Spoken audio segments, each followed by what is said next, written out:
Hello and welcome to High Caliber TV, your source for figure and model updates every Wednesday and Friday. So today on Workbench Wednesday, I'm just going to be sort of taking a look at the finished Abrams vignette diorama thing in its current state. So it's done now. I'm not going to touch it at all unless I'm moving it to a show or something.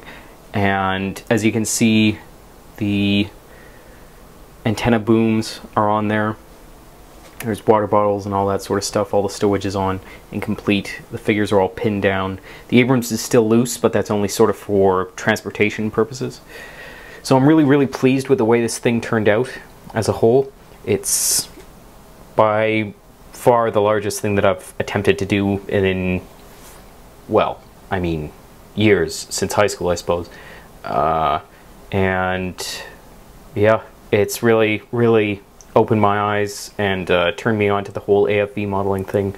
This is my first tank that I've ever done, and the first AFV that I've really sort of tried to apply myself with, and I'm really pleased with the way it turned out.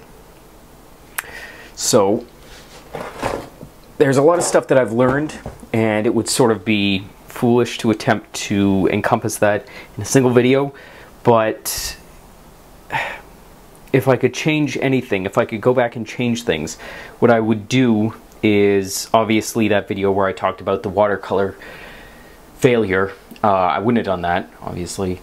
I would have probably created different stowage. I would have had a few more figures on the ground here, probably 2, to create a fire team to finish off this wall. It looks a little bit bare and a little bit like a missed opportunity, basically. That being said, there's nothing stopping me really from adding another 2 figures should I find any that really pique my interest. Another sort of bugbear that I would change, I'd probably have done the groundwork a little bit different. Currently, let's see if I can show this. It's just the wood sprayed into concrete, and then with the dust from pigments, pastels, things like that, accumulated over top of it. And I would probably have built up the base a little bit more, but part of me thinks, to what end, really? It looks fine as it is. The glass is another thing that I would have changed. At the moment, I can't really show it particularly well here with this camera setup, but it's clear with dust on it. But what I would have done before I painted the black borders for the sort of the protective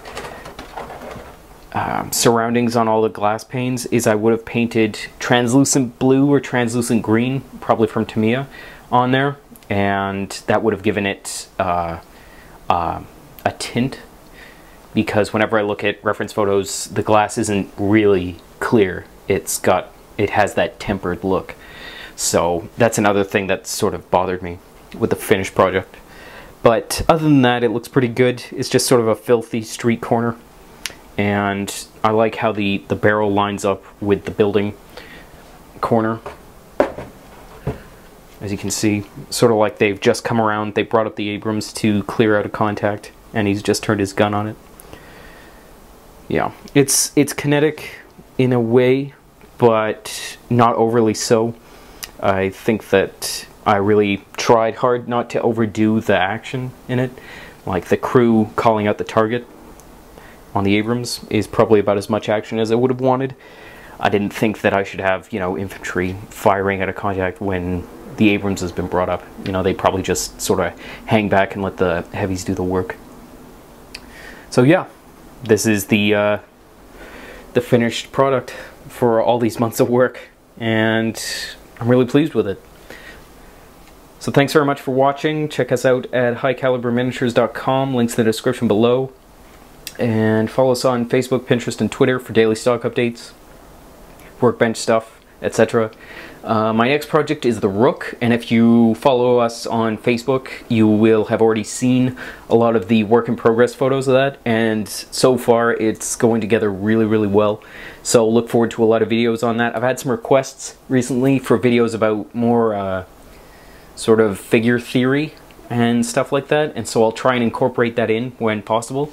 But keep the suggestions in the comments coming on YouTube or a personal message or on any of the social media things, because I really do appreciate it when people, you know, from the community ask me questions and ask me to do videos on that. I'm not like put off or insulted. I still think that some people think that I would be, but I'm really passionate about this stuff. So, you know, yeah, I'll stop rambling. Thanks very much for watching, and I will see you next time. Bye.